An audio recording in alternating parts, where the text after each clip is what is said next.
My annual Caliburn maintenance.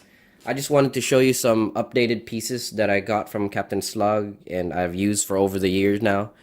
So this was the R1 plunger rod thingy. Came in two 3D pieces. Very nice solid piece, but the weight of the load, again in my previous video, bent this bolt, and I was afraid that this was gonna crack. So I scrapped this one as an extra now, and now I have the more awesome looking ramrod with the aluminum piece with the two bolts, and it's much more secure so they don't bend. That's better. And I have the new dart guide jam thing, because the previous one was two pieces. Unfortunately, these ones I've experienced when I'm using like a K26 or just constantly using my Caliburn in the battlefield will start cause micro vibration, as or whatever it's called, and will move the bolts, these little nuts, whatever, and it'll loosen up, and you don't want to like drop these in the battlefield. So I scrapped that altogether, and now this is my new piece. And with that new piece, I had to get the new spreader because the first spreader did not have a tactical rail, whatever you want to call these, on here. So this is still a very good piece. I can still have it as a spreader. The infill is very nice, very good quality, but I still scrapped that for the new one. Captainslug just gave this to me for free. It's not the matching color, but whatever, I'm just gonna keep it because, you know, free stuff, right? And now I can move my cheapo red dot that I got at Goodwill for like $1 up more forward, because before, during my filming, this red dot would hit my shoulder and my camera rig. So there, get rid of that. So not get rid of it, but I mean, I can move it forward now. So these pieces are good. This one will be able to hold the nut more efficiently, and you don't have to worry about falling down. So it just nestles in right there, which is good. And yeah, so more awesomeness. The next thing I would say that I changed out is the buttstock, because I changed from the K26 to the K25 constantly. This piece is very solid. It's an amazing piece. Captainslug really went to town with this one. This is not even 3D printed. I'm pretty sure this is just a heavy duty plastic rod that he got from somewhere, Macalester probably. The new piece for the R2 version separates out into two pieces, so you only have to remove two, I think two, three, like easy bolts to remove, and then you can change out the springs much more effectively. It's much easier, because before I had to move all three of these freaking rods, which take forever, even with a drill over there. So yeah, I love this piece, but at the same time, it's inconvenient for me because I change out my springs a lot. The new piece that I also added from like my previous video was the whatever you call this part, the stabilizer or whatever it's called. So on the R1s, they had an issue where it wouldn't catch a lot, especially if you have the higher spring loads of the K26. This piece was retrofitted in by Captainslug, and I bought it from him to catch much better. So after a year of using it and getting this updated piece, I'm having 100% catch rate. So now it's always catching and I don't have to worry about it. So out of all the pieces here that I would say were the most important upgrades that any R1 version people have, is definitely get the aluminum rod, because this is fantastic. You don't have to worry about breaking, because remember, these things have a lot of force going on to them. That's big as K26 or K25. This piece right here, whatever you call it, and the buttstock piece for convenience sake. If you're limited on supplies and buying a Caliburn or printing one, these three are the most important, I think. Probably the new spreader and this one too.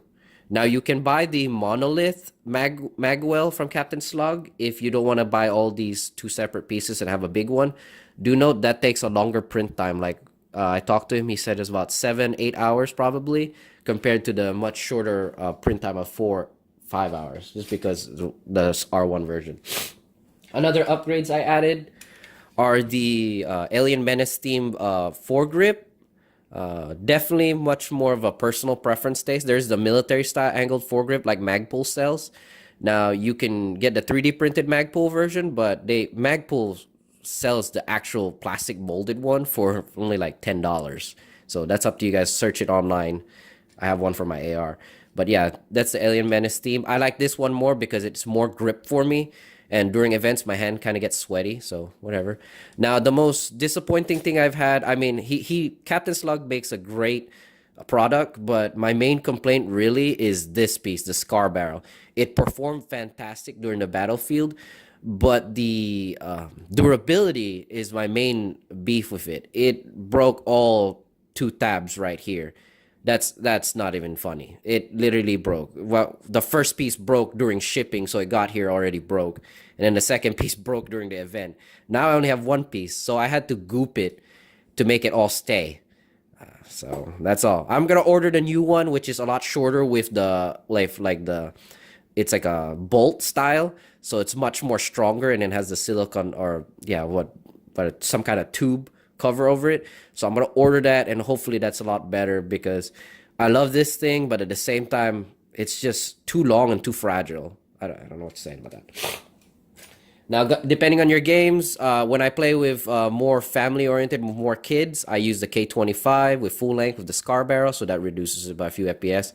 And then when I play with more adult, I use the K26, depending on you guys. K26, don't be a jerk. Don't use these on kids. That's too much. K25, questionable. Now, he does sell lower light load springs, so if you're in a college campus and you need to use lighter loads, he has them. He has many choices.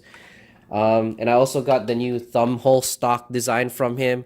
I think these are pretty cool. He has another version where it's just straight 3D printed, and that looks cool too. This was more of a personal preference taste. This is not as important. This is just aesthetics. I felt like I deserve a little bit more aesthetics on my Caliburn, so I splurge a little right there. I primarily just go for one piece. So this just goes literally like that. Just like that. Ah, nice. Looks really good. He also has the new grip insert. I like my Caliburn more of a skeletal style with showing all the metal pieces. That's from more personal preference to people, so good luck on that in your choices, guys. My main advice, if you're on the rails of buying a Caliburn, when you do buy, do choose one color scheme because right now it's probably not visible in camera. All these oranges are actually slightly different. This one has a more darker orange than this orange right here, and this orange. This orange is lighter. So I don't know how to say that. I mean, I can't blame the guy. Some of this are different infills. Some of it is probably different filaments because I've ordered this in a span of years. So it's different probably rolls that he had, but it's close enough. So there you go. So if you're gonna buy a Caliburn, make sure you choose the color and he'll print it on in one filament roll. That way it all matches somewhat. There's other sellers too. So the maintenance I'm doing is just my yearly maintenance on this, similar to what I do to a lot of my other blasters. Is eventually the aluminum leaves this weird black powder and it's just this residue gets on your hands and it makes it dirty. So that's not cool. So I just wipe this down with a cloth. And then this is the only, just this arm piece where you prime is the only piece I use this lithium grease, white grease. I just use this on this part right here. That's all. I don't use it on anything else. It's just to reduce that weird 3D printed friction noise, which is annoying. So that's the only time I use that grease. So again, like I said, the aluminum on these, aluminum, whatever you call it, leaves this black powder and it mixes with the grease that you put in.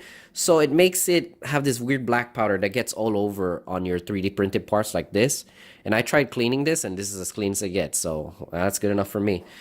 And it gets all over your tube. Now, it probably won't hurt the performance, but it's still disgusting. So I use, for these pieces, I would have the plunger rod right here. I'd grease up right here. This is Faucet water grease. This is meant for like faucet gaskets and stuff. So this is what is appropriate. I just got these at Home Depot. So I just put it right here. I put it right here. You can use double O-rings if you want to have a more effective seal, but I don't know if that's really true. I just use one for convenience. Right here as well. And I put a little bit right here, around here, and then around here, and then there you go. And that's primarily what I do for my maintenance for my Caliburn. If you have any more questions, concerns, I'll have it in the comments, I guess. Thank you for watching, everyone. I will have a final vid of the whole thing assembled, all right? Hang on for 10 minutes. What do I think about the Caliburn? I say it's a very good buy for anybody who's looking in the market for a very good springer that can reach from 100 FPS all the way to 300 FPS by just swapping out some parts. If you want to reach 300 FPS, shoot, you can order the parts for it on the Etsy page for 30 bucks and you can get the K14 spring. I don't know what events allow those, but more power to those kind of people, right? Now, you can make the blaster into you. The blaster becomes what you want to see from it. So if you're good with designing, Captainslug has it on Thingiverse, so you can design away as your heart's content. There's Railgasm kits, there's many kits, there's Alien theme kits. I like my Alien theme foregrip with the whole metallic look right here, kind of skeletal style look. He listens to feedback. The fact that Captainslug, after many feedback from different customers about the scar barrel, and he already changed it just 2 days ago from my purchase. So I already ordered the new scar barrel, which I'm looking forward to because it looks sturdier and, as he said, much more sturdy. The fact that I can merely change from half-length darts to full-length darts in mere second by just changing the mags is a very good feature on a lot of these things. So that's a very good plus on this device. Now, there are many competitors right now. There is the Prophecy, there's the Sita, there's the Explorer, you know, a lot of long shot kits. I mean, there's like Alpha, Omega, whatever, Zeta, whatever you want to call those kits now. Those are great for a lot of people if they want more different options. Here is just a possibly cheaper option. If you just buy the hardware kit from him and you have a 3D printer, that's great. Or you know someone, or you can go to your local library and have them print you out the 3D parts. That could save you a lot of money.